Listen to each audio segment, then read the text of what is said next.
चल रहा है लाइक ओके। तो यहाँ पे बेसिकली लाइक पाइथन 3 जो आया, पाइथन 2 की मैं बात नहीं करता हूँ, मैं सिर्फ पाइथन 3 की बात कर रहा हूँ। बिकॉज भाई पाइथन 3 ही क्या है अभी लेटेस्ट, फ्यूचर बोल सकते हैं उसको, ठीक है ना। पाइथन 3 में पाइथन 2 आपके पास है तो आप उसको बिल्कुल भी ना यूज करें। पाइथन 3 3.1 3 पॉइंट समथिंग, अभी तो 3.9 आई थिंक आ चुका है, ठीक है ना। सो 3.7 तक जो भी है आपको पाइथन 3 आप यूज करें, ठीक है ना। सो इसके लिए डिफरेंट हमारे पास लाइक आप यूज कर डिफरेंट प्लेटफॉर्म है, ठीक है ना। सो जनरली आप यूज कर सकते हैं लाइक पाइथन में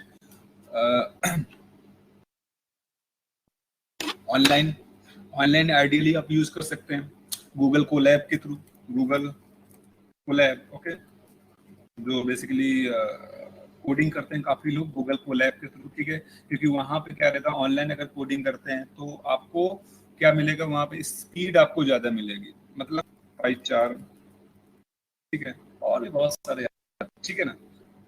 तो जनरली जैसे हम लोग इंस्टॉल करेंगे तो आप सिंपली कहाँ जाने वाले हैं, लाइक पाइथन ऑर्ग पे जाएंगे, python.org। देखो मेरा बताना फर्ज बनता है, ठीक है ना, जिनको शायद सबके पास हो ओके। तो यहाँ पे जैसे यहाँ पे जाएंगे python.org पे, तो आपको यहाँ पे इस तरह से जो लेटेस्ट अभी है डाउनलोड पे जाएंगे तो 3.9.6 से यहाँ पे है लेटेस्ट में, तो आप यहाँ पे डाउनलोड कर लेंगे, ठीक है ना। तो जनरली आप इसी पे क्लिक करेंगे तो ढूंढने लगेगा, ठीक है, ऐसे आपको मिल जाएगा वहाँ पे, राइट।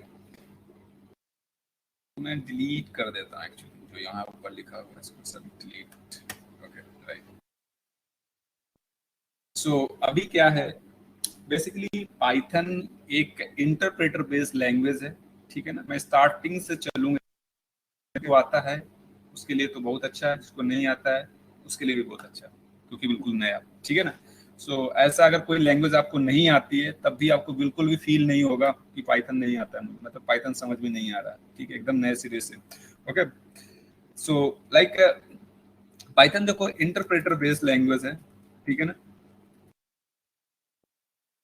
इंटरप्रेटर बेस्ड लैंग्वेज है। इंटरप्रेटर स्पेलिंग में भी थोड़ा सा मिस्टेक हो सकता है स्पेलिंग में, ठीक है ना। इंटरप्रेटर इंटरप्रेटर इंटरप्रेटर, ठीक है, स्पेलिंग वगैरह मिस्टेक हो सकता है। इंटरप्रेटर बेस्ड लैंग्वेज है, तो यहाँ पे इंटरप्रेटर बेस्ड होता है, तो यहाँ पे एक कंपाइलर बेस्ड लैंग्वेज होता है और एक इंटरप्रेटर बेस्ड लैंग्वेज है। जैसे आप जानते हैं सी प्लस प्लस, जावा, बहुत सारी, और उसके बाद रूबी वगैरह हो गई, ये सब इंटरप्रेटर बेस्ड लैंग्वेज। लेकिन कंपाइलर बेस्ड लैंग्वेज ये सारी सी प्लस प्लस, जावा और बहुत सारी।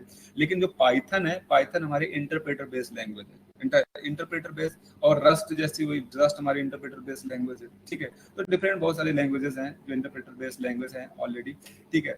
तो यहाँ पे अगर मैं ऑब्जेक्टिव देखूँ इन सबका, तो ऑब्जेक्टिव क्या है, इन सबका ऑब्जेक्टिव लगभग सेम है, ठीक है ना। इन दोनों का, चाहे वो आप कंपाइलर यूज करें और चाहे आप इंटरप्रेटर यूज करें, तो दोनों का ऑब्जेक्टिव सेम है। ऑब्जेक्टिव क्या सेम है, क्योंकि हमारी जो मशीन है, हमारा वो हाई लेवल लैंग्वेज को नहीं समझता है, ठीक है ना। हमारा मशीन हाई लेवल लैंग्वेज को नहीं समझता है, वो सिर्फ लो लेवल लैंग्वेज को समझता है, ठीक है ना। तो यहाँ पे बेसिकली इंटरप्रेटर या कंपाइलर दोनों क्या काम करते हैं, किसी भी हाई लेवल लैंग्वेज में लो लेवल लैंग्वेज को, हाई लेवल लैंग्वेज को लो लेवल लैंग्वेज में कन्वर्ट करने का काम करते हैं, चाहे वो इंटरप्रेटर हो या फिर कंपाइलर हो, ठीक है। लेकिन दोनों का काम करने का तरीका थोड़ा सा अलग रहता है, ठीक है ना। जैसे यहाँ पे हाई लेवल लैंग्वेज आपने किसी भी, जैसे आपने पाइथन में लिखा, सी में लिखा, सी प्लस प्लस में लिखा, तो ये सारे के सारे क्या हाई लेवल लैंग्वेज के फॉर्म में आते हैं, ठीक है ना, हाई लेवल लैंग्वेज। तो यहाँ पे इस तरह से, तो इसके बाद यहाँ पे लो लेवल लैंग्वेज क्या रहती है, machine language, low level language, okay.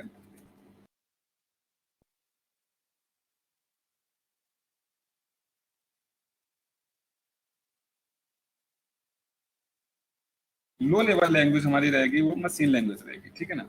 So machine language basically क्या रहती है, 101010 लाइक दैट। जैसे यहाँ पे कुछ भी हमने डेटा लिखा हाई लेवल लैंग्वेज में, कोई भी डेटा लिखा हाई लेवल लैंग्वेज में, कुछ भी अपना प्रोग्राम लिखा, ठीक है ना, यहाँ पे, तो यहाँ पे क्या रहेगा, इंटरप्रेटर क्या काम करेगा बेसिकली यहाँ पे, या कंपाइलर क्या काम करेगा, इसको हम लोग क्या करेंगे, इंटरप्रेट करेंगे।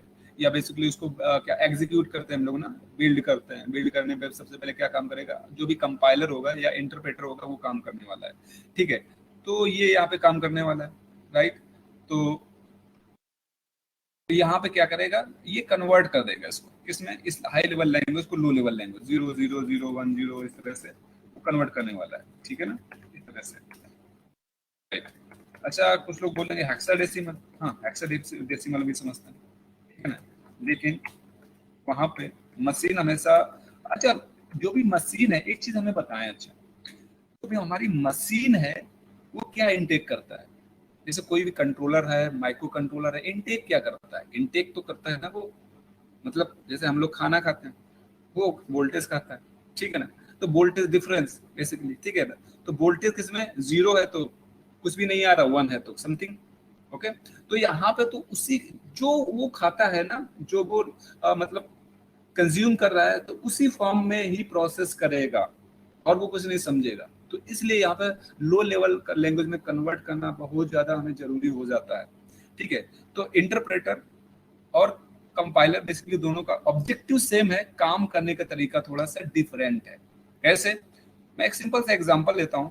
जैसे मैंने एक सी का प्रोग्राम लिखता हूँ सिंपल, जैसे मैंने लिखा मेन, मेन लिखने के बाद मैंने यहाँ पे लाइक इंट एक्स नाम का एक वेरिएबल लिया और उसमें जो कि इंटीजर टाइप का, उसमें 100 वैल्यू मैंने स्टोर करी, ओके। स्टोर करने के बाद मैंने इसको प्रिंट करा दिया, मैंने क्या लिखा प्रिंट अप, और यहाँ प्रिंट अप करने के बाद मैंने इसको %d फॉर्मेट स्पेसिफायर यूज किया और इस वैल्यू को मैंने प्रिंट करा दिया, राइट। यहाँ पे इसको टर्मिनेट किया। टर्मिनेट करने के बाद अभी मैंने कुछ यहाँ पे कुछ गलत सा मैंने लिख दूंगा, जैसे स्कैन अप मैंने किया, या फिर एक वेरिएबल मैं और ले लेता हूँ यहाँ पे लाइक y नाम का वेरिएबल, ओके। और स्कैन अप जैसे यहाँ पे %d मैंने लिखा, और यहाँ पे सिंपली मैंने क्या कर दिया, यहाँ पे सिंपल x, मैंने एड्रेस नहीं लिखा, क्या यहाँ पे बेसिकली एड्रेस, आप एड्रेस उस वेरिएबल का एड्रेस लिखना पड़ेगा, ताकि वहां पे वैल्यू हम लोग बेसिकली y लिखना है, y, ठीक है। इतनी हमने यहाँ पे कोडिंग कर दी, ठीक है ना, इतनी हमने यहाँ पे कोडिंग कर दी। तो बेसिकली जब इसको हम लोग कंपाइल करेंगे, सी लैंग्वेज क्या होता है, कंपाइलर यूज होता है वहां पे। जब हम लोग इसको कंपाइल करेंगे, ठीक है ना, जब कंपाइल करें तो कंट्रोलर कहाँ आएगा, पहले जो हेडर फाइल लिखा होगा उस पर जाने वाला है। Controller line by line move करता है ना, 1 बाय 1 बाय 1, ठीक है। पहले मेन फंक्शन है, main function operating system call करता है, ठीक है। तो यहाँ पे फिर आएगा, फिर यहाँ पे आएगा, फिर कंट्रोलर यहाँ आएगा, लिखा है बिल्कुल सही सिंटेक्स, साथ में वो सिंटेक्स भी चेक करता है कहीं एरर तो नहीं, कुछ गड़बड़ तो नहीं लिखा आपने, बोला ओके ठीक है। इसके बाद यहाँ पे प्रिंटर, उसने कहा ओके ठीक है। जैसे ही आप यहाँ पर, जैसे ही कंट्रोलर यहाँ पे आएगा स्कैनर में, उसको तुरंत दिखा, मैंने यहाँ पे एड्रेस नहीं लगाया है, एड्रेस मैंने लगा दिया लेकिन अभी मैंने एड्रेस नहीं लगाया वहां पे। जैसे ही देखेगा तो यहाँ पर तुरंत एक एरर रेज करेगा, एरर क्या करेगा, एरर रेज करेगा, ओके कंप्लीट, आपका प्रोग्राम रुक जाएगा। आउटपुट, जब आउटपुट में क्या आएगा, आउटपुट में बड़ा बड़ा दिखेगा एरर, एरर लिखेगा, एरर दिखेगा और बताएगा किस लाइन में वो एरर है, ठीक है ना। तो आपने क्या देखा यहाँ पे, बेसिकली कंपाइलर क्या काम करता है कि आपने कितनी भी लाइन ऑफ कोड यहाँ पे लिखा है, जैसे सपोज दैट मेन के अंदर 1000 लाइन का कोड आपने लिख दिया यहाँ पे, ठीक है। और उसमें 1000 में से जो 500 नंबर की जो लाइन है उसमें कुछ ना कुछ गड़बड़ है, तो क्या करेगा कंपाइलर, पूरे प्रोग्राम को रन होने से रोक देगा, बोलेगा यहाँ पर एक एरर आएगा कि पहले इस लाइन में ये प्रॉब्लम है, पहले इसको रिजॉल्व करो, उसके बाद ही हम आपके प्रोग्राम को चलाएंगे। तो आप क्या जाएंगे, फिर से यहाँ पर आएंगे, उस लाइन को देखेंगे, वहां पे क्या बग सर्च करेंगे, क्या प्रॉब्लम है, तो उसको आप उसके बाद उसको रिजॉल्व कर देंगे और देन उसके बाद चलेगा। लेकिन इंटरप्रेटर बिल्कुल इसकी तरह काम नहीं करता है। क्या इंटरप्रेटर बिल्कुल इसकी तरह काम नहीं करेगा। कैसे काम करेगा, देखो कैसे काम करना है इंटरप्रेटर का, सबको पता भी होगा, ये क्वेश्चन ज्यादातर पूछा भी जाता है, ठीक है ना, ओके, सबको पता भी होगा, लेकिन फिर भी मैं बता रहा हूँ, ठीक है ना, राइट। तो यहाँ पे इंटरप्रेटर में भी कंट्रोलर, तो कंट्रोलर है ना, वो तो लाइन बाय लाइन चलेगा, बिल्कुल एक्चुअली कंट्रोलर हम क्यों बोल रहे हैं कंट्रोलर, ऐसा कुछ क्या रीजन है कंट्रोलर में हम बोलने का? देखो एक्चुअली यहाँ पे क्या है, सारी चीजें डिपेंड करती हैं फ्रीक्वेंसी पे, ठीक है ना, उस सिस्टम की, उस प्रोसेसर की, उस माइक्रो कंट्रोलर की, या फिर ठीक है ना, उसकी फ्रीक्वेंसी कितनी है वो डिपेंड करता है, ठीक है ना, उसकी फ्रीक्वेंसी कितनी है वो डिपेंड करता है। तो फ्रीक्वेंसी के आधार पे, जैसे फ्रीक्वेंसी आपकी प्रोसेसर की frequency around like Raspberry Pi, suppose that Raspberry Pi छोड़ो, आपकी मोबाइल है, मोबाइल में सपोज दैट आपकी मोबाइल की फ्रीक्वेंसी आप लिखते हैं ना 2.3 गीगाहर्ट्ज का प्रोसेसर लगा है आपके मोबाइल में, ऐसा बोलते हैं ना, कितने गीगाहर्ट्ज का प्रोसेसर, तो बताएगा 2.3 गीगाहर्ट्ज, 1.2, इस तरह से। यहाँ पे जो प्रोसेसर लगा हुआ है ये 2.3 गीगाहर्ट्ज का, बेसिकली इसकी कैपेसिटी को बताता है। कैपेसिटी कैसे? नहीं, कैपेसिटी को नहीं, इसको क्या बताएगा, जो ये फ्रीक्वेंसी है कैपेसिटर की, सॉरी कैपेसिटर नहीं, यहाँ पे प्रोसेसर की जो फ्रीक्वेंसी है वो बताती है कि आपके सिस्टम की कैलकुलेशन पावर कितनी फास्ट है, ठीक है ना, कैलकुलेशन पावर कितनी फास्ट है वो बताता है। यहाँ पे रैम रैम होता है बिल्कुल, लेकिन डिपेंड करता है यहाँ पे कैलकुलेशन पावर कितना फास्ट है। जैसे 2.3 गीगाहर्ट्ज का मतलब क्या होता है, गीगा का मतलब क्या होता है भाई, बट क्या होता है 10⁹ यानी बिलियन, ठीक है ना, यानी कि 2.3 बिलियन, बिलियन, ठीक है, यहाँ पे 2.3 बिलियन मैंने लिखा। इसका मतलब अगर ये प्रोग्राम आपके सिस्टम पे चलाया जा रहा है, आपने उसमें प्रोग्राम कर रहे हैं आपके प्रोसेसर पे, आपके विंडोज पे चला रहे हैं ना, सपोज विंडोज में जो प्रोसेसर लगा हुआ है उसकी फ्रीक्वेंसी कितनी है 2.3 गीगाहर्ट्ज, सपोज दैट, ठीक है, एग्जैक्ट तो नहीं हो सकती, कुछ और होगी, 2.3 गीगाहर्ट्ज सपोज दैट माने, और आपने जो ये सॉफ्टवेयर लोड है आपके सिस्टम में, ठीक है ना, जो सिस्टम में लोड है आप प्रोग्रामिंग कर रहे हैं, लेकिन जब इसको आप रन करेंगे तो पूरा का पूरा जो रन होगा, प्रोसेस होगा, डिपेंड करेगा इसकी फ्रीक्वेंसी पे, इस प्रोसेसर की फ्रीक्वेंसी पे डिपेंड करेगा वो, ठीक है ना। तो जैसे यहाँ पे 2.3 बिलियन, अच्छा फ्रीक्वेंसी होती क्या है, वाइब्रेशन पर सेकंड, मैकेनिकल भाषा में बोल सकते हैं वाइब्रेशन पर सेकंड, मैकेनिकली यांत्रिक, ठीक है ना, जैसे बोल सकते हैं ना वाइब्रेशन हो रहा है, यानी कि वाइब्रेशन पर सेकंड, जैसे बोलते हैं एक सेकंड में कितने कंपन हो रहे हैं। लेकिन यहाँ पे थोड़ी सी डेफिनेशन चेंज हो जाती है हमारे अकॉर्डिंग टू सब्जेक्ट, ठीक है ना, टेक्नोलॉजी के हिसाब से डेफिनेशन चेंज हो जाती है। अगर कोई मॉलिक्यूल है तो मॉलिक्यूल अगर वाइब्रेट हो तो बोलते हैं वाइब्रेट हो रहा है, वाइब्रेशन हो रहा है उसमें, ठीक है, वाइब्रेशन की वजह से उसकी फ्रीक्वेंसी निर्धारित की जाती है। लेकिन अगर कंप्यूटर में उसकी फ्रीक्वेंसी दी जा रही है तो मतलब वहां पे क्या है कि जो 2.3 बिलियन,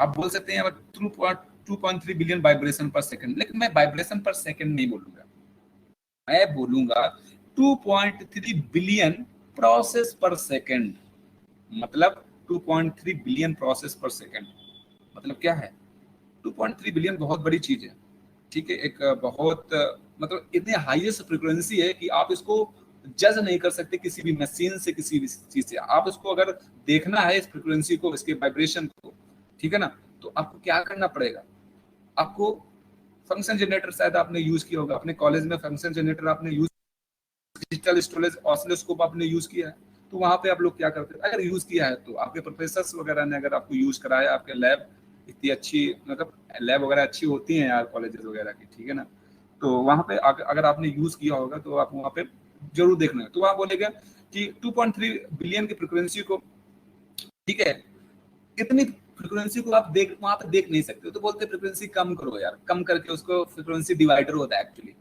जिसको बोलते हैं प्री स्केलर बोलते हैं, शायद आपको समझ में नहीं आ रहा होगा, या अभी आपने पढ़ा हो प्री स्केलर, क्या किसी ने प्री स्केलर के बारे में जानते हैं, प्री स्केलर क्या होता है, हाँ कि ना, मैसेज करो तो भाई, हाँ, नो, या, ठीक है, ओके,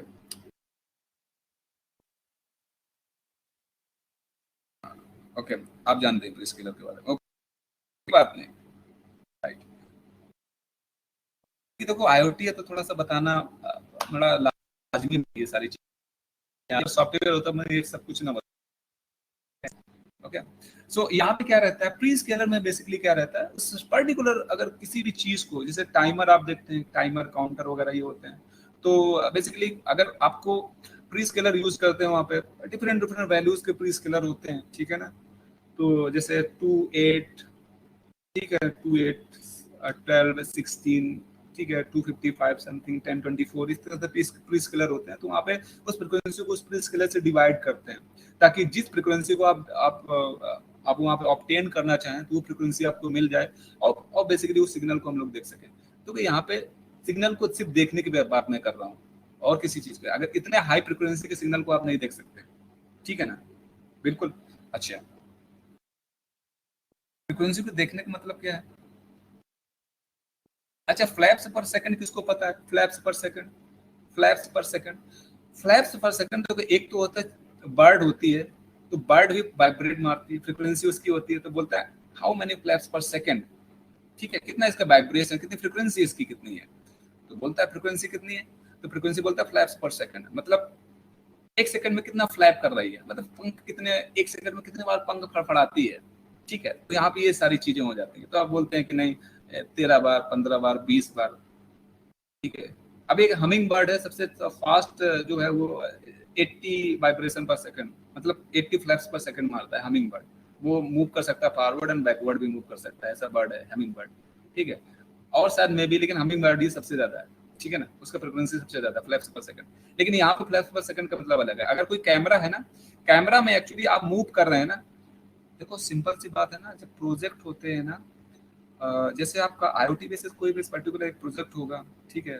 बेसिकली मैंने बताया कंट्रोल सिस्टम के लिए तो जनरली यूज नहीं होता है आईओटी, बस डेटा को ट्रांसमिशन के लिए हम लोग आईओटी यूज करते हैं, ठीक है ना। कंट्रोलर कंट्रोल करने के लिए बहुत ज्यादा बेसिकली बहुत ज्यादा वर्क करना पड़ता है, उसके लिए बहुत ज्यादा सेटअप वगैरह, बहुत ज्यादा मेहनत होती है, देन ही आप कर सकते हैं, नहीं नहीं तो इम्पॉसिबल सा रहता है एकदम, ठीक है ना। तो यहाँ पे क्या है, अच्छा मैं क्या बता रहा था अभी, तो अगर आप सपोज दैट आप कोई फ्रिक्वेंसी को, वाइब्रेशन को मेजर करना चाहते हैं, कितने एक वाइब्रेशन कितने टाइम में हो रहा है, ठीक है ना, तो आपको हाई स्पीड कैमराज होते हैं ना, हाई स्पीड कैमरा आप यूज करते हैं। एक्चुअली हाई स्पीड कैमरा क्यों बोलते हैं हाई स्पीड कैमरा, कि सपोज दैट वाइब्रेशन हो रहा है, ठीक है, उसको आप अगर मेजर करना चाहते हैं कि एक जो वाइब्रेशन है, एक पल्स कितने सेकंड में यहाँ पर क्रिएट होती है, एक पल्स कितने सेकंड में क्रिएट होती है, तो आप देखेंगे, आप बोलेंगे सर नहीं, अगर ऐसा है तो मैं सिंपल मैकेनिकल पल्स की बात कर रहा हूँ, not talking about electronic pulse. Electronic pulse को तो कैमरा से मेजर भी नहीं कर सकते, ठीक है ना, बिकॉज हाइपोथेटिकल होता है, फंक्शन जनरेटर से उसको मेजर किया जा सकता है, राइट। तो यहाँ पे इस तरह से, तो वहां पे क्या हाई स्पीड कैमराज होते हैं, तो वहाँ फ्लैप्स उतनी ही फ्रिक्वेंसी उसकी भी रखी जाती है। अगर किसी चीज को कैप्चर करना है ना, तो कैमरा में जो फ्रिक्वेंसी मेजर करती है वो फ्लैप्स में होती है, फ्लैप्स पर सेकंड में। उसको कभी आप सर्च कर लेना इंटरनेट में, तो वहां पे उसकी फ्रिक्वेंसी फ्लैप्स पर सेकंड में होती है। तो उसको अगर आपको कोई भी बॉडी 80 फ्लैप्स पर सेकंड मार रही है, तो कैमरा को भी उसी मोड में सेट करना पड़ेगा 80 फ्लैप्स पर सेकंड, समझ रहे हैं ना, तभी वो उसको स्टेशनरी उसको कैलकुलेट कर सकता है। जैसे अगर 80 नहीं करेंगे तो कम ज्यादा होगा, मतलब exact position and exact timing, आप बोल सकते हैं स्पेस एंड जो टाइम है वो एक्यूरेट नहीं होने वाला, ठीक है ना। तो इसलिए वहां पे फ्लैप्स पर सेकंड उसकी उसकी फ्रीक्वेंसी और उसकी फ्रीक्वेंसी मैच करनी पड़ती है, देन ही कैमरा वहां पे, ये सारी चीजें होती है। हमें तो कुछ नहीं करना पड़ता, ठीक है, कंपनी सारी करती है, लेकिन वहां पे जो करता है वो सारी चीजें आपको वहां पे बेसिकली आनी चाहिए सारी चीजें। जैसे आप एम्बेडेड सिस्टम डेवलपर या आईओटी डेवलपर, तो शायद मे भी आईओटी में तो नहीं कराएगा, ठीक है। तो यहाँ पे मैं बता रहा था 2.3, तो एक लाइन को वो कितने सेकंड में पढ़ लेगा। जैसे यहाँ पे 3 लाइन ऑफ कोड लिखा है आपका, आपने इस प्रोग्राम को इस मशीन पे चला रहे हैं ना, इस प्रोग्राम को इस मशीन पे चला रहे हैं, बिल्कुल। तो इस मशीन पे जब इस प्रोग्राम को आप चला रहे हैं, तो 2.33 बिलियन पर सेकंड इसका प्रोसेस है, मतलब एक सेकंड में इस लाइन को वो 2.3 बिलियन टाइम पढ़ लेगा। कौन? कंट्रोलर पढ़ लेगा, समझ रहे हैं ना। बहुत बड़ी बात होती है, बहुत बड़ी बात। इसलिए आप देखते हैं अपने कंप्यूटर में आप चलाते हैं, आप यूट्यूब चला रहे हैं, ठीक है, यूट्यूब चला रहे हैं और प्रोग्रामिंग कर रहे हैं, है भी सॉफ्टवेयर, 4 से 5 सॉफ्टवेयर आप चला रहे हैं, लेकिन जो प्रोसेसर है इतना तगड़ा प्रोसेसर है ना, इतना ज्यादा उसकी फ्रीक्वेंसी है कि वो और भी चीजें मैटर करती हैं, लेकिन सबसे ज्यादा मैटर करता है फ्रीक्वेंसी मैटर करती है। इसलिए वहां पे कोई लैग समझ में नहीं, लेकिन लैग होता है, इतनी फ्रीक्वेंसी की वजह से लैग आपको समझ में नहीं आ रहा है कि वो चल रहा है वो भी चल रहा है, इसलिए आपको फ्रीक्वेंसी ज्यादा होने की वजह से आपको कोई किसी में लैग समझ, सब लोग एकदम परफेक्टली चलते हैं, समझ रहे हैं ना। तो यहाँ पे आई थिंक आपको समझ में आई होगी ये सारी चीजें, ठीक है ना। ओके, सो नाउ इंटरप्रेटर की मैं बात कर रहा था, कंपाइलर का आपका समझ में आया। इंटरप्रेटर क्या काम करता है, वो भी लाइन बाय लाइन चलेगा। सपोज दैट ये 3 लाइनें लिखी हैं, तो इंटरप्रेटर क्या काम करेगा, कंट्रोलर।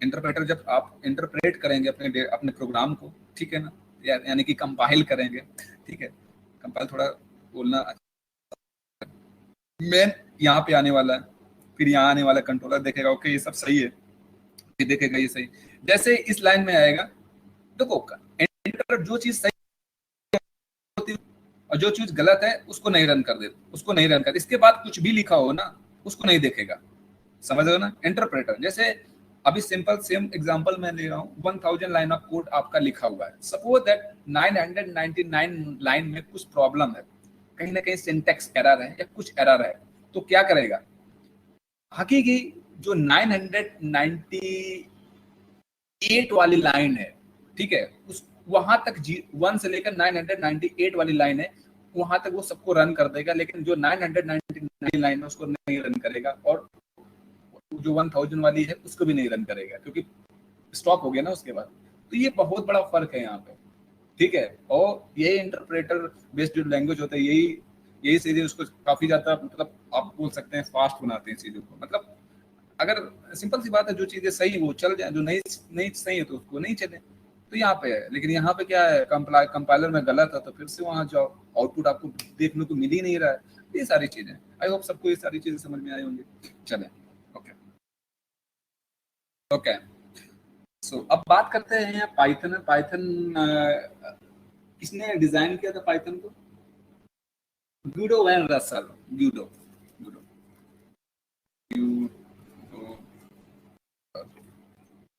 लिंक का मुझे बड़ा इशू रहता है एक्चुअली, गुडो आई थिंक इस तरह से देख लेना, गुडो वैन रसल, ठीक है, रसल,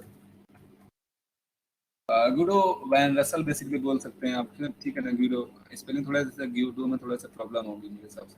सो गुडो वैन रसल थे, ठीक है ना। तो इन्होंने यहाँ पे design, he is a computer scientist, ठीक है ना। तो इन्होंने पाइथन का डिजाइन किया था, पाइथन को, ठीक है, बहुत कृपा की इन्होंने कि पाइथन डिजाइन किया, ऐसी पावरफुल लैंग्वेज हमें मिली जिसकी वजह से बहुत सारा कैलकुलेशन कर सकते हैं। ऐसी भी किसी भी लैंग्वेज में इतनी कैपेसिटी नहीं है कि वो बड़े से बड़े कैलकुलेशन को कर सके, लेकिन पाइथन ग्रेट लैंग्वेज, ठीक है ना, बिल्कुल बहुत, तो वो कैलकुलेशन कर देता है, ठीक है ना। और पाइथन की वजह से आज हम लोग देख पा रहे हैं artificial intelligence, machine learning, something like that, okay. तो उसकी वजह से सारा प्रोसेसिंग वगैरह होता था, लेकिन थोड़ा सा इजी हो गया, ठीक है ना। तो पाइथन एक है, अगर आपको सिर्फ पाइथन आता है ना तो आप एक बहुत अच्छी जॉब कर सकते हैं। पाइथन आता है और पाइथन से रिलेटेड और भी चीजें, ठीक है, तो आपको बहुत अच्छी जॉब मिल सकती है, ठीक है ना। सो कि अभी बहुत सारी कंपनीज रहते हैं ओल्ड लैंग्वेज, जो पुरानी लैंग्वेजेस है उस पर काम करते हैं, लेकिन पाइथन का अलग ही आप बोल सकते हैं, ठीक है ना।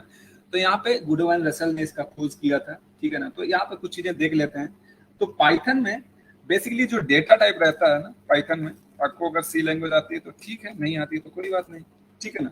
तो डेटा टाइप पाइथन में 14 डेटा टाइप रहता है हमारे पाइथन में, 14 डेटा टाइप, ओके,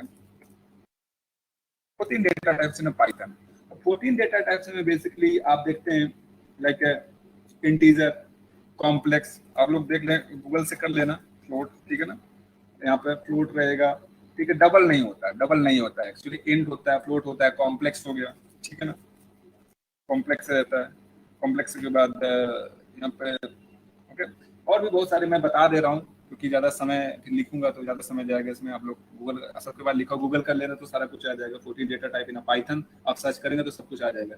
एक बूल होता है, बूल बेसिकली क्या होता है, आप बुलियन वैल्यूज के लिए, high, true and false, boolean के लिए, ठीक है ना। यहाँ पे बाइट्स हो गया, ठीक है, बाइट एरे आता है, रेंज आ गया, ठीक है, लिस्ट अगर बात करेंगे इन सब के बारे में। टपल आता है, ठीक है, टपल के बाद सेट आ जाता है, सेट ना, सेट थ्योरी वाला सेट, फ्रोजनेट आता है, डिक्शनरी आती है जिसको डिक्ट बोलते हैं, नन टाइप होता है, ठीक है ना, नन टाइप, NONETYPE।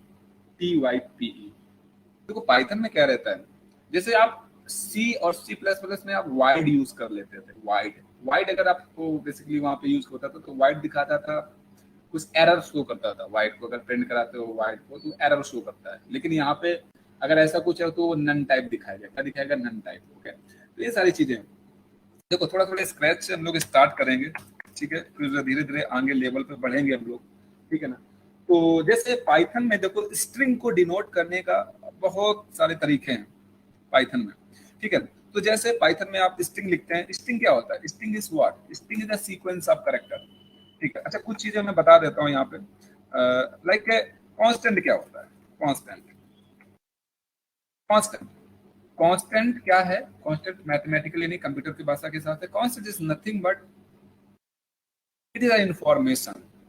कांस्टेंट क्या है, कोई इंफॉर्मेशन है, कोई डेटा है, ठीक है, जिसका हम प्रोसेस करेंगे, ठीक है। कांस्टेंट बेसिकली कितने टाइप के होते हैं, एक इंटीजर कांस्टेंट रहता है, integer constant, okay, integer constant रहता है। उसके बाद क्या रहेगा, उसके बाद आपका कैरेक्टर कांस्टेंट रहता है,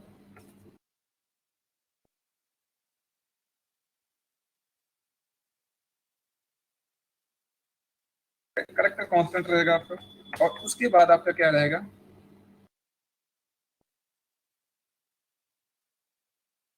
कांस्टेंट के बाद आपका रहेगा रियल कांस्टेंट, फिर रियल डेटा, कांस्टेंट का मतलब कोई डेटा, ओके। तो कैरेक्टर कांस्टेंट, इंटीजर कांस्टेंट में बेसिकली क्या रहेगा हमारा, इंटीजर टाइप की value, it's hold both positive and negative values, okay, negative and positive values hold करेगा, जैसे 12, 45 माइनस का समथिंग दिस, ठीक है, इतना, तो इस टाइप की वैल्यू की ये क्या करेगा, होल्ड करने वाला है, ठीक है ना, इस तरह से। लेकिन ये कोई भी पॉइंट वैल्यू को होल्ड नहीं करता, इंटीजर टाइप का डेटा कोई भी पॉइंट वैल्यू को होल्ड नहीं करेगा, ठीक है ना। अच्छा, करेक्टर क्या होता है, करेक्टर का मतलब है सिंगल कोड में, सिंगल कोड में कोई सिंगल वैल्यू, सो एक सिंगल, यहाँ पे कोई पर्टिकुलर करेक्टर आप यूज करें, वैल्यू नहीं, आप करेक्टर कह सकते हैं, सिंगल कोड में कुछ ए, मैंने ए यूज किया तो सिर्फ सिंगल होना चाहिए, सिंगल कोड सब लगाएंगे, इसमें कोई सिंगल करेक्टर आप रखेंगे तो इसको करेक्टर बोलेंगे, ठीक है ना। अच्छा, अभी कुछ चीज और बताऊंगा, यहाँ पे अगर आप यूज करते हैं 1 तो ये भी एक करेक्टर है, ठीक है ना। इसके बाद सिंगल कोट्स में होना चाहिए, आप रखते हैं कुछ भी लाइक एक पर्टिकुलर स्पेस, तो भी ये करेक्टर है, पर्टिकुलर स्पेस। अच्छा, आप जानते हैं आस्की कोड एंड यूनिकोड, देखो पाइथन में यूनिकोड यूज होता है और अदर लैंग्वेज में आस्की कोड यूज होता है। आस्की का फुल फॉर्म क्या होता है, ASCII code, ASCII, ASCII code क्या होता है भाई, कोई बता दे मुझे, material, Unicode and ASCII code, ASCII code basically एक टेक्निक है, आप बोल सकते हैं it is a technique to convert any particular character equivalent to binary number, ठीक है ना, बाइनरी में कन्वर्ट करने का एक तरीका है। ऐसा क्यों बनाया गया, ऐसा इसलिए बनाया गया है क्योंकि हमारी मशीन जो है ना, मशीन कुछ नहीं समझती है, ये ABCD जो भी है कोई भी भाषा वो कुछ नहीं समझती है, समझती है 1010, ठीक है। तो अभी आप कंपाइलर यूज कर रहे हैं, इंटरप्रेटर आप यूज कर रहे हैं, लेकिन ये लोग उस आस्की कोड, उस टेक्नोलॉजी का सहारा लेते हैं कन्वर्ट करने के लिए किसी भी, अच्छा हाई लेवल लैंग्वेज में आप लोग लिखते हैं, करेक्टर ही तो होते हैं ना, डेटा होता है, ये कांस्टेंट होता है, ये करेक्टर्स हो गए, रियल कांस्टेंट हो गया, इन्हीं सब का हम लोग मैनिपुलेशन करते हैं वहाँ पे, और आप उसको कंपाइल करते हैं या इंटरप्रेट करते हैं तो उसको high level, low level language में कन्वर्ट हो जाता है। लेकिन लो लेवल लैंग्वेज में कन्वर्ट कैसे होता है, क्योंकि वहां पे बेसिकली आस्की कोड यूज होता है, आस्की कोड यूज होता है, ठीक है ना। यूज होगा तो उस टेक्निक के थ्रू वो बाइनरी में कन्वर्ट कर देगा उस नंबर को, ठीक है ना। अच्छा, आस्की कोड टेबल दी रहती है, आप लोग सर्च करिएगा आस्की कोड टेबल रहता है, इवन स्पेस का भी एक सिंगल टाइप का भी आस्की कोड मिलता है भाई, ठीक है ना। तो अभी जैसे यहाँ पे आपके कंप्यूटर में, आपके सिस्टम में जितने भी कीबोर्ड, मतलब कीवर्ड दिए गए हैं, जितने भी बटन्स दी गई हैं, उन पे एक वर्ड दिया गया है जो करेक्टर के फॉर्म में दिया गया है, जैसे ए बी सी डी, जितने भी स्पेशल कैरेक्टर हुआ या कुछ भी हुआ, इन सब का आस्की कोड डिफाइंड है। इन सब का क्या है, आस्की कोड डिफाइंड है। अगर सिंपल से मैं एक बात करूं कि आपसे बोलूं एक काम करें, एक अपना कीबोर्ड बनाए और मैं एक बनाए, ठीक है ना। जितनी भी कीबोर्ड में बटन्स होती हैं जो मार्केट में अवेलेबल है, ठीक है, वो रखें, लेकिन एक अपना बटन आप खुद बनाएं। एक एक स्पेशल कोई कैरेक्टर है वो आप उसमें बिल्ड करें और अपना एक बटन, मतलब पूरा अपना कीबोर्ड बना दें। सिर्फ एक बटन सिर्फ चेंज करें, वो अपने हिसाब से कोई बटन डाल दें। आप क्या करेंगे, आपने बना दिया, ठीक है ना, और अपने कंप्यूटर में प्लग इन किया कीबोर्ड को, आप देखेंगे सारी की सारी बटन तो बाकायदा काम कर रही हैं, लेकिन जो आपने बटन डिजाइन किए, आपने जो करेक्टर बताया, वो प्रिंट ही नहीं हो रहा है। क्यों नहीं प्रिंट होता है? क्योंकि उसका आस्की कोड डिफाइन नहीं, उसको आपको डिफाइन करवाना, तो आप क्या क्या करें, आप जाएं माइक्रोसॉफ्ट जाएं, ठीक है, जिसने विंडोज ये सब बनाया है, दुनिया भर का चीजें ऑपरेटिंग सिस्टम डिजाइन किए जिसने, ठीक है, मैक यूज करते हैं, तो फिर वहां जाएं। कहाँ पे जाएं? एप्पल वाले के पास जाएं, ठीक है ना। तो वहां पे जाएंगे तो आप बोलेंगे सर ऐसा करें कि हमने ये अपना की बनाई है, इसका आस्की कोड डिफाइन करें आप, ठीक है ना। आस्की कोड डिफाइन कर दे ताकि हम ये चला सके, वहां से मिलेगा देन आपको, उसके बाद होगा। या फिर कुछ अपना सिस्टम डिजाइन करें तो आप खुद कर सकते हैं, ठीक है ना, ऐसा। तो यहाँ पे इस तरह से। लेकिन यूनिकोड क्यों बोला गया? पाइथन में लोग यूनिकोड बोल रहे हैं जब ये है आस्की कोड, कुछ नहीं है। यूनिकोड बेसिकली यहाँ पे कुछ स्पेशल कैरेक्टर और यहाँ पे निजात किए गए, ठीक है, और भी स्पेशल कैरेक्टर कुछ नए हैं, ठीक है ना। तो उनको अच्छा नहीं लगा कि आस्की कोड उसी को बोल रहे, उसी को यूनिकोड भी बोले, तो उन्होंने बोला ऐसा करते हैं, मतलब उसको आस्की कोड बोल रहे, ठीक है ना। कुछ पूरा जो अभी नया उन्होंने बनाया, कुछ उन्होंने नया कैरेक्टर यूज किया है, ठीक है, जनरली, ठीक है। पाइथन में, पाइथन एक ब्रॉड लैंग्वेज है ना, बहुत ही एडवांस और ब्रॉड लैंग्वेज, जिसमें 2 लाख से ज्यादा तो मॉड्यूल है, लाइब्रेरी है। 2 लाख में बता रहा, और भी हो गए होंगे, ठीक है। हर दिन इन्वेंट होता है कोई ना कोई मॉड्यूल, ठीक है ना। तो यहाँ पे तो इतना ज्यादा, इतना ऐसी कोई भी लैंग्वेज नहीं जिसमें 2 लाख से ऊपर की सिर्फ लाइब्रेरी ही वो होल्ड करता हो, ऐसा कोई भी लैंग्वेज नहीं है, ठीक है ना। तो यहाँ पे है, तो उन्होंने कहा कि ऐसा करते हैं, इसका नाम ऐसा नहीं, कुछ हम लोगों ने स्पेशल कैरेक्टर और भी डिफाइन कर दिए हैं अपने हिसाब से, क्योंकि यहाँ पे तो नहीं हो जाते हैं, बहुत स्पेस टेक्नोलॉजी नासा वगैरह में ये सब चीजें होती हैं जो वहाँ पे इस तरह से डिजाइन की जाती हैं सारी चीजें, ठीक है, जो हम लोगों को नहीं पता रहता एक्चुअली। अगर यूनिकोड देखेंगे तो वहाँ पे यूनिकोड आप टेबल देखेंगे तो वहाँ पे आपको नए सिंबल्स कुछ मिलेंगे, लेकिन जो आस्की कोड में सिंबल है वो तो ऑलरेडी वहां पर रहेंगे ही रहेंगे, ठीक है ना, समझ में आया ना। तो उसको उन्होंने यूनिकोड बोल दिया, बाकी कोई डिफरेंस नहीं है, ठीक है ना, कुछ चेंज नहीं हुआ है, बस चीजें नई ऐड हुई इसलिए उसको आज यूनिकोड बोल दिया। अच्छा, तो स्पेस का भी एक यूनिकोड डिफाइंड है, या आस्की कोड डिफाइंड है। यहाँ पे करेक्टर में अगर मैं इस तरह का डेटा लिखता हूँ 2.2 लिख दिया पॉइंट, तो मैं एक चीज बताऊं, पॉइंट का भी आस्की कोड डिफाइंड है और 2 का भी आस्की कोड डिफाइंड है। तो यहाँ पे पॉइंट एक अलग वैल्यू है और 2 एक अलग वैल्यू है, ठीक है, क्योंकि दोनों के अलग अलग आस्की कोड है या यूनिकोड है आप बोल सकते हैं, ठीक है ना। तो फिर यहाँ पे कोई 2 आस्की कोड नहीं रह सकते, कोई 2 वैल्यूज का आस्की कोड एक सिंगल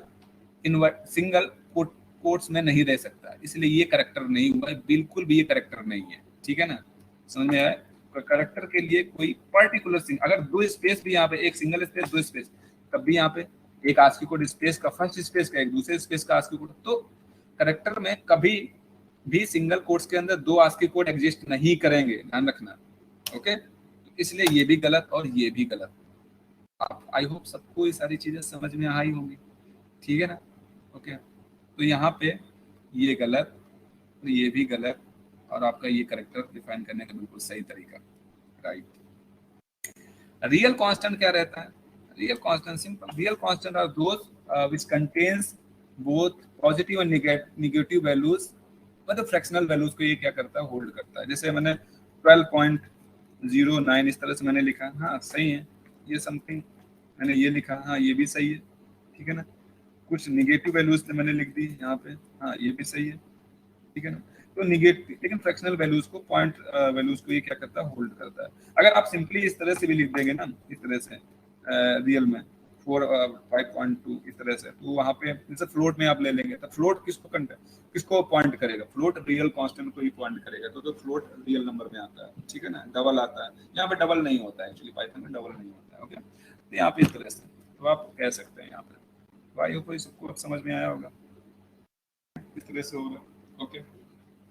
अच्छा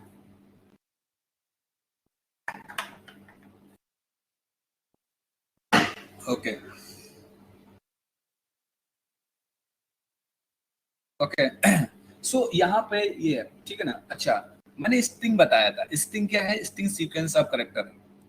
स्ट्रिंग डिफाइन करने का बहुत अच्छे तरीके हैं यहाँ पे। स्ट्रिंग क्या होता है, string is a sequence of character, character का सीक्वेंस है।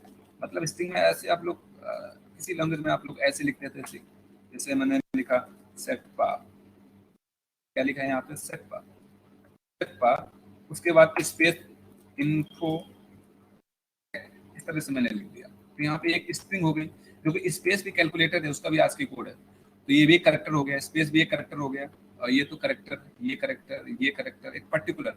तो सीक्वेंस ऑफ करेक्टर क्या है, स्ट्रिंग होती है। लेकिन सबसे इंपॉर्टेंट, स्ट्रिंग की अगर डिफिनेशन है तो ये डिफिनेशन बिल्कुल भी नहीं स्ट्रिंग की डिफिनेशन, ये तो सिंपल डिफिनेशन है। स्ट्रिंग क्या होती है, string is a sequence of character terminated with null character. क्या, टर्मिनेटेड विद नल करेक्टर, एक नल करेक्टर यहाँ पर रहेगा, इस तरह से क्या रहेगा, ये नल करेक्टर इसको बोलते हैं, ठीक है। ये हम लोग लिखते नहीं है, ये लिखते नहीं है बेसिकली, ये ऑटोमेटिकली जहाँ स्ट्रिंग समाप्त होती है ना, खत्म होती है, स्ट्रिंग का लास्ट करेक्टर जो होता है उसके जस्ट बाद ये करेक्टर ऑटोमेटिकली असाइन हो जाता है यहाँ पे, इसको कंप्लीट करेक्टर बोलते हैं। बैकस्लैश जीरो मैंने लिखा है, इसको कंप्लीट एक आप क्या मानेंगे, ये एक करेक्टर मानेंगे यहाँ पे, ठीक है ना। क्योंकि करेक्टर इसलिए मानेंगे क्योंकि इसका जो ASCII कोड होता है या यूनिकोड होता है वो नल होता है। क्या, नल मतलब कुछ नहीं, ठीक है ना, नल, समझ रहे हो ना। तो शायद आपने सी और C++ में जब कोडिंग किया होगा पॉइंटर वगैरह का यूज करके, शायद आप लोगों में किसी ने किया हो, ठीक है। आई होप सबको करना चाहिए, क्योंकि फर्स्ट ईयर में कॉमन लैंग्वेज होती है सी लैंग्वेज, ओके, तो सबको अच्छे से सीखना चाहिए उसको। अब नहीं सीखे तो कोई बात नहीं, अब बाद में कोई दिक्कत नहीं, अभी पाइथन सीखे, ठीक है ना। तो सेट पाई इन्फो टैग हमने यहाँ पे यूज कर लिया, तो यहाँ पे तो स्ट्रिंग का कोई डेफिनेशन पूछे तो आप, so string is a what, it is a sequence of character terminated with null character. Null character के हिसाब से वो टर्मिनेटेड, लेकिन उसको लिखा नहीं जाता है, ओके। तो यहाँ पे जो तरीका है, देखो, एक तरीका स्ट्रिंग को डिफाइन करने का ये है, सिंगल डबल कोट्स में आप कर सकते हैं। दूसरा तरीका क्या है, दूसरा आप सिंगल कोट में भी डिफाइन कर सकते हैं, सिंगल कोट में भी आप इसको ऐसे लिख सकते हैं, ठीक है ना। फिर क्या है, ट्रिपल कोट में भी आप ऐसे लिख सकते हैं, ग्रेट इनफोटेक, ऐसे भी लिख सकते हैं, ऐसे भी लिख सकते हैं, ऐसे भी लिख सकते हैं, कैसे, ऐसे भी लिख सकते हैं, ठीक है। बहुत सारे तरीके हैं, ठीक है, यहाँ पे स्ट्रिंग को डिफाइन करने के, ठीक है ना। अच्छा, तो यहाँ पे स्ट्रिंग को डिफाइन करने के इतने सारे तरीके हैं, ठीक है। इसके बाद इतने सारे तरीके क्यों दिए जाते हैं, क्या मतलब उन्होंने ऐसे ही दे दिया, नहीं नहीं, बिल्कुल ऐसे बिल्कुल ही नहीं वहां पे दिए गए हैं, ठीक है ना कुछ रीजन रहा है इसलिए दिए। सपोज दैट आप एक मैसेज पास करना चाहते हैं, like today's, today's is, today's में टुडेज ही लिख देता हूँ यहाँ पे, टुडेज लाइक थर्सडे,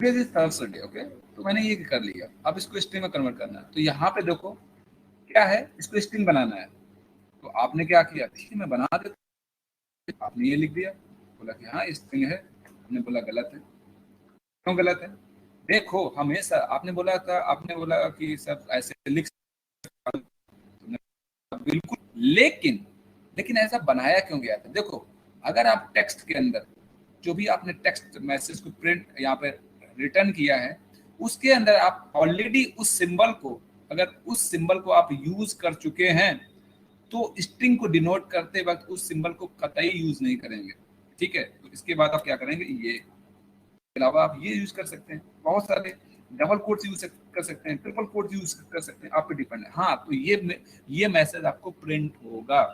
अगर आपने अंदर डबल कोड यूज कर सकते, तो बाहर बिल्कुल नहीं यूज कर सकते, आप बाहर सिंगल कोड या फिर इनमें से कोई यूज कर सकते हैं, ठीक है ना। तो ये है, राइट, समझ में आया होगा सबको, राइट, ओके। इसके बाद में क्या बताने वाला था, ओके कोई बात नहीं,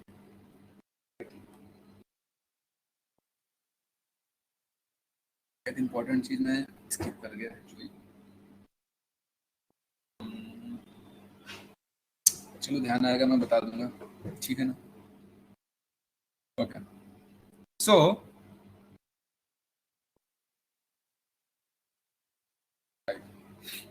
सो जैसे यहाँ पे, अच्छा, प्रिंट के लिए बेसिकली कुछ भी हमें प्रिंट कराना है तो प्रिंट कैसे कराएंगे, प्रिंट लिखेंगे सिंपल और इसके अंदर स्ट्रिंग का नाम लिख देंगे, ठीक है ना, हो गया। इसके अंदर लिखेंगे स्ट्रिंग का नाम जो भी प्रिंट करवाना है आपको, ठीक है, तो इस तरह से। अच्छा, ओके, तो इस चीज स्किप कर गया, मुझे ध्यान से उतर गया है, कोई बात नहीं, ठीक है ना। चले कोडिंग पे, यहाँ पे आइडियली में हम लोग कोडिंग करते हैं, ठीक है ना। जनरली मैं सारे मतलब एग्जाम्पल भी बताऊंगा इस तरह से धीरे धीरे सारी चीजें, ठीक है ना। तो जैसे मैंने यहाँ पे एक्स नाम, देखो पाइथन में क्या होता है, पाइथन में हमें डेटा टाइप डिक्लेयर करने की जरूरत नहीं होता है। जैसे आप यूज करते थे वहां पे इंट ऐसे लिखते थे, इंट एक्स लिखा, एक्स में आपने 12 लिखा, ठीक है ना। तो ये बोल रहा है इनवैलिड सिंटैक्स बता रहा है, ठीक है, इस तरह से। तो यहाँ पे क्या है, ये डेटा टाइप है, इंटीजर टाइप का डेटा टाइप लिखा और वेरिएबल एक्स लिखा, या ये यहाँ पे नहीं करना है, ठीक है ना।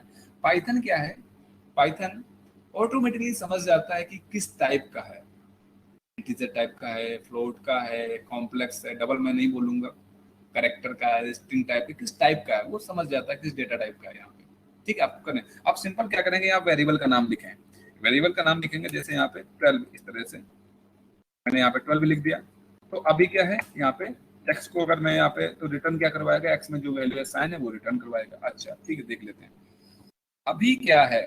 जैसे हम लोग ने यहाँ पे लिखा एक्स, डेटा टाइप की बात खत्म, डेटा टाइप आप बिल्कुल भी डिक्लेयर नहीं करेंगे। यहाँ पे हमने लिखा 24, मैंने लिख दिया, तो एक्स में वैल्यू 24 चली गई। तो एक्स किस टाइप का रहेगा, हमें तो पता है ना, इंटीजर टाइप का है, हमें भी पता है और उसको भी पता है, बताने को की जरूरत नहीं, पहले नहीं लिखेंगे यहाँ पे।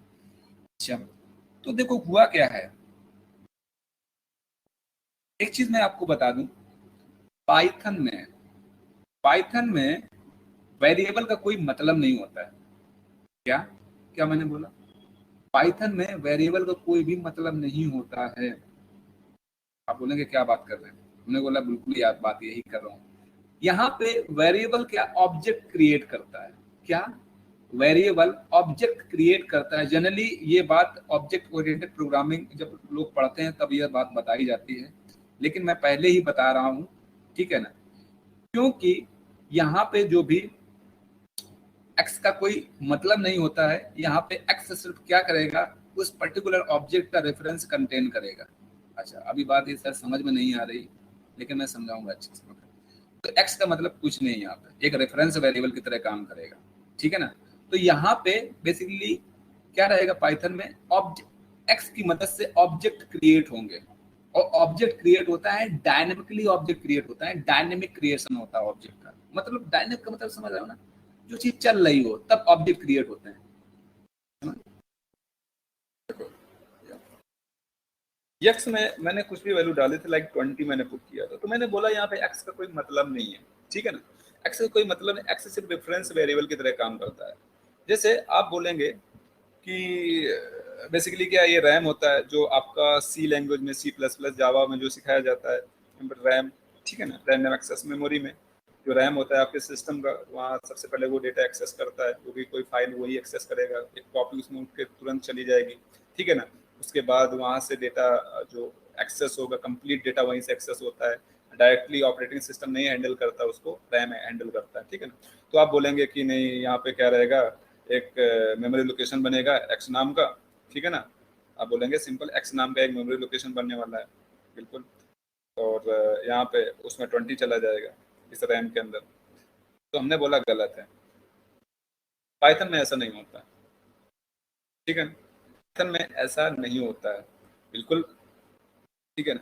और लैंग्वेज में ऐसा होता है, लेकिन पाइथन डायनेमिकली क्रिएटेड लैंग्वेज है। जो जैसे आप सी लैंग्वेज में सी प्लस में सुने होंगे, ठीक है ना, तो वहां पे आप लोगों ने एक कॉन्सेप्ट पढ़ा होगा डायनेमिक मेमोरी एलोकेशन के बारे में। डायनेमिक मेमोरी एलोकेशन के बारे में आपने अच्छे से वहां पे पढ़ा है, ठीक है। एक स्टैटिक मेमोरी एलोकेशन होता है, एक डायनेमिक मेमोरी एलोकेशन होता है। तो डायनेमिक मेमोरी एलोकेशन में बेसिकली ये चीज रहेगी कि वहां पे रन टाइम के समय ही मेमोरी एलोकेट होती है। लेकिन स्टैटिक मेमोरी एलोकेशन में क्या रहेगा कि वहां पे जो मेमोरी एलोकेट होती है वो पहले ही एलोकेट होती है, कंपाइल टाइम के समय ही एलोकेट हो जाती है कि मेमोरी किस वेरिएबल को कितना मिला है। लेकिन पाइथन में बिल्कुल ऐसा नहीं, बिल्कुल एकदम वहां पे डायनेमिक ऑब्जेक्ट, मतलब डायनेमिक सारी चीजें होती। पहले जब इंटरप्रेटर अपना काम करेगा तब कोई मेमोरी का एलोकेशन नहीं होता है वहां पे, रन टाइम के चीजें, ठीक है। जब रन टाइम होगा, रन करेगा उस प्रोग्राम को, तभी वहां पे मेमोरी एलोकेट होगी, नहीं तो एलोकेट नहीं होगी। अच्छा, यहाँ पे ऐसा क्यों है? देखो अभी क्या है, यहाँ पे एक्स नाम का एक रेफरेंस वेरिएबल की तरह काम करेगा, और ये जो वेरिएबल है ये किसी पर्टिकुलर एक ऑब्जेक्ट क्रिएट करता है। ऑब्जेक्ट क्रिएट करेगा, क्या करेगा, ये एक ऑब्जेक्ट क्रिएट करेगा, इसको मैं बोलूंगा ऑब्जेक्ट। ऑब्जेक्ट क्रिएट करेगा, ठीक है। ये क्या करेगा, जैसे ही हमने एक्स नाम का वेरिएबल बना दिया, ठीक है, तुरंत एक क्या होगा, एक ऑब्जेक्ट क्रिएट हो जाएगा, ठीक है ना। और इस ऑब्जेक्ट का कोई नाम नहीं होता, इस ऑब्जेक्ट का। आप लोग सोच, जैसे मैंने यहाँ पे देखो गलती सिर्फ इतनी थी, पूरी गलती नहीं थी, सिर्फ गलती ये थी यहाँ पे हमें एक्स नहीं लिखना था, क्योंकि जो मेमोरी लोकेशन बनेगा वो विदाउट नेम एनोनिमस रहता है, ठीक है ना। यहाँ पे ऑब्जेक्ट का कोई नाम नहीं होता है, ये आप समझ जाए। पाइथन में कोई ऑब्जेक्ट बनता है तो जैसे ही आप ये लाइन लिखते हैं, एक्स असाइन 20 आप लिखते हैं यहाँ पे, तो क्या होगा कि जब इसको आप रन करेंगे, रन करने पर क्या होगा, एक ऑब्जेक्ट क्रिएट हो जाएगा जिसका कोई नाम नहीं रहेगा। मैं सिर्फ ऑब्जेक्ट, ऐसा नहीं कि ऑब्जेक्ट नाम रहेगा, ऐसा नहीं, सिर्फ मैंने बताया है कि ऑब्जेक्ट कोई नाम, पर्टिकुलर नाम नहीं होता उसका, ये बिल्कुल बेनाम है, ठीक है ना। इसका कोई नाम नहीं है, ये खाली आप बोल सकते हैं इम्प्टी एक घर है जहाँ पे कुछ ना कुछ डेटा, तो ये डेटा तुरंत कहाँ चला जाएगा, ये उठ के यहाँ पे चला जाएगा। हमने बोला ठीक है भाई, नाम नहीं है कोई बात नहीं है, लेकिन इसका एड्रेस तो होगा। किसी घर का कोई नाम नहीं है लेकिन उसका एड्रेस इस जगह है, तो अब बोलता है कि हमने बोला ठीक है इसका एड्रेस है, मान लो सपोज इसका एड्रेस 100 है, तो ये रेफरेंस वेरिएबल क्या करेगा, इस एड्रेस को होल्ड करके रखता है। इस एड्रेस को होल्ड करके कौन रखता है, ये रेफरेंस वेरिएबल, इसलिए इसको बोलते हैं रेफरेंस वेरिएबल। क्या ये इसका एड्रेस को क्या बोलते हैं, एड्रेस को कई नाम है, एड्रेस को नंबर भी बोलते हैं, रेफरेंस वेरिएबल भी बोलते हैं, या रेफरेंस नंबर भी बोलते हैं, बहुत सारे नाम है एड्रेस को, एड्रेस भी बोलते हैं, ठीक है। इसलिए इसको रेफरेंस वेरिएबल, बेसिकली क्या है, ये वाला, ये जो एक्स है ये क्या करेगा, इसका एड्रेस होल्ड करके रखेगा अपने यहाँ पे, ठीक है ना, अपने पास। और अगर ये एक्स इसको अपने पास इस ऑब्जेक्ट का एड्रेस रखता है तो किसको पॉइंट करेगा, इसको।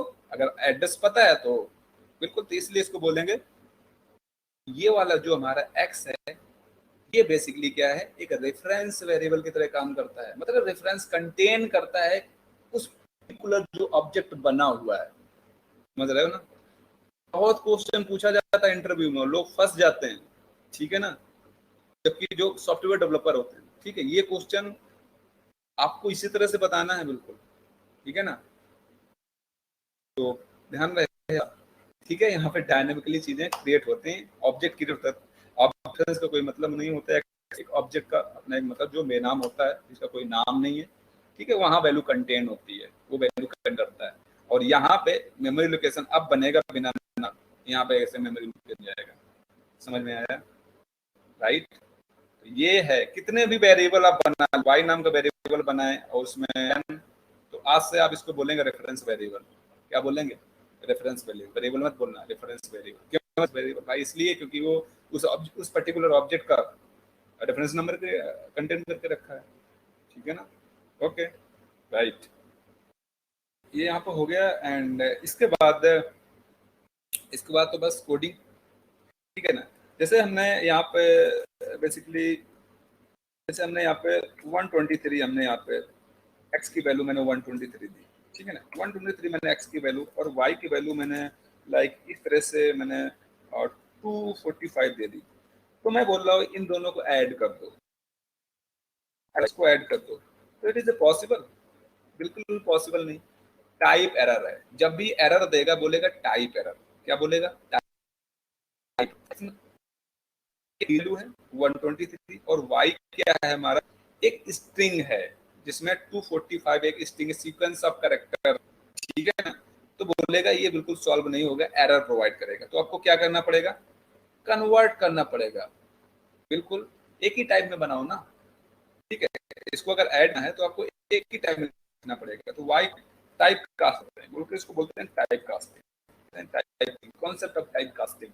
इसको टाइप कास्ट करते हैं, जिस कास्ट कर उसी कास्ट होगा। 45 है वो हमारा कन्वर्ट हो जाएगा, हमारा कन्वर्ट हो जाएगा 245। मतलब अभी ये y है वो स्ट्रिंग में था, स्ट्रिंग आया तो उसने इंटीजर कन्वर्ट कर दिया। अब इसके बाद इसका ऐड करने के बाद जो भी आंसर आना है वो आंसर आ जाएगा, राइट। तो टाइप कास्टिंग काफी ज्यादा उपयोगी है। अगर डेटा देखो, क्लाउड में डेटा अगर शेयर करेंगे हम लोग, तो क्लाउड में डेटा मैं आपको बताऊं, क्लाउड में डेटा शेयर होता है ना, मैंने इस तरह इसको इसलिए मैं बताया और बताता भी, ठीक है ना, क्योंकि क्लाउड में ट्रेवल करता है, ऐसे नहीं ट्रेवल करता है क्योंकि वैल्यू दो नंबर है तो दो ट्रेवल कर रहा है, ऐसा नहीं है, ठीक है ना। जो भी 3.5 है तो बोलो 5 ट्रेवल करके जा रहा है, एक इंटीजर वैल्यू एक फ्लोट वैल्यू डबल ट्रेवल करके जा रहा है। कॉम्प्लेक्स है तो कॉम्प्लेक्स 3+4 जो इस तरह से कॉम्प्लेक्स नंबर ट्रेवल करके जा रहा है, बिल्कुल भी ऐसा नहीं बोलूंगा। जब भी डेटा ट्रेवल होता है, चाहे भले उसमें एक डिजिट हो, वो स्ट्रिंग फॉर्म में ही डेटा ट्रेवल होता है। कहाँ पे? क्लाउड में। दुनिया में कहीं भी उस डेटा को भेजेंगे तो स्ट्रिंग फॉर्म में ही डेटा वो जाने वाला है, ठीक है ना।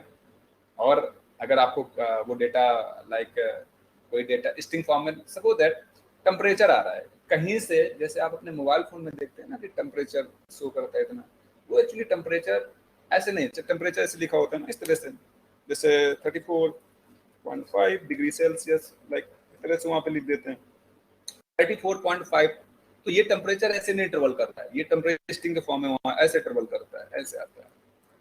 अब वो टेम्परेचर आपको क्या करेगा, इसको अगर आपको प्रिंट करना है एज ए टेम्परेचर, ऐसे तो स्ट्रिंग में दिखाएगा, समझ में नहीं आएगा कि भाई है क्या ये सारी चीजें, है क्या ये डेटा क्या है, तो आपको लगेगा स्ट्रिंग है। लेकिन इसको कन्वर्ट आप कर लेंगे कैसे? इसको इंट करके ऐसे, इसको पहले इस मेमोरी एक जो भी डेटा आ रहा है उसको किसी पर्टिकुलर वेरिएबल में आप पुट करेंगे, नाम y नाम का वेरिएबल, और उसके बाद उसको इंटीजर में कन्वर्ट कर लेंगे। इसको y इंटीजर में कन्वर्ट करेंगे, उसको आप प्रिंट करा लेंगे, समझ रहे हैं ना।